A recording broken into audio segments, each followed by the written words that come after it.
जितना स्वच्छ और पवित्र उसका जल होगा, जितना निर्मल जल होगा उतना समाज हमारा स्वस्थ होगा। वहीं दूसरी तरफ मैया का तट ही हमारा मठ है और हम कहते हैं कि मठ की मान्यता मूर्ति से है, मठ की शोभा मूर्ति से है।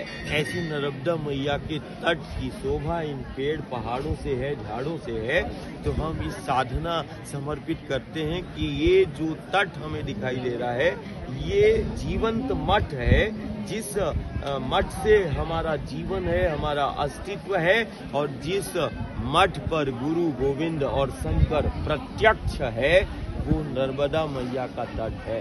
तो इस तट की जीवंत मूर्तियां, ये पेड़, ये पहाड़ हैं जो हमारी सनातनी मान्यता है कि हम पेड़ पहाड़ों को पूजते हैं, हम देवता के रूप में पूजते हैं। गुरु गोविंद कहता है वृक्ष ही प्रत्यक्ष है।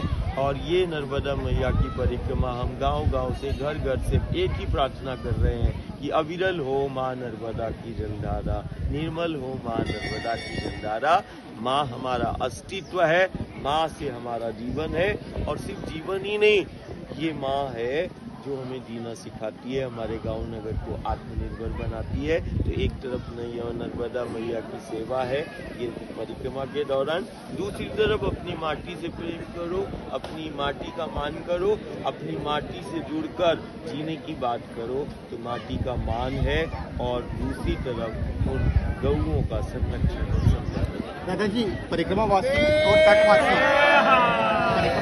और तटवासियों को कोई संदेश?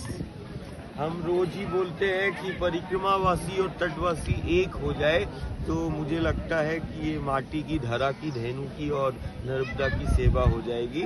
आज लाखों परिक्रमावासी जो है बड़ी उमंग उत्साह के साथ नर्मदा मैया के पथ के पथिक बने हैं और वो इस महाशक्ति की आराधना और साधना इसी तट पर कर रहे हैं। प्रत्येक वर्ष 3 से 4 लाख संपूर्ण भारतवर्ष और दुनिया से भक्त प्रेमी आते हैं।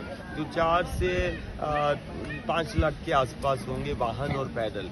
यदि वो एक परिक्रमावासी अपनी संपूर्ण परिक्रमा में यदि नर्मदा मैया के तट और पथ पर एक वृक्ष को लगाता है और तटवासी और सदा व्रत के जो केंद्र हैं वहां से जुड़ के करता है, तो तटवासी और परिक्रमावासी मिलकर प्रत्येक वर्ष लाखों वृक्षों को तैयार कर लेंगे और लगा लेंगे और अविरल निर्मल नर्मदा मैया की जलधारा में सबसे बड़ा योगदान परिक्रमावासी और तटवासी मिलकर कर लेंगे। तो यही संदेश है।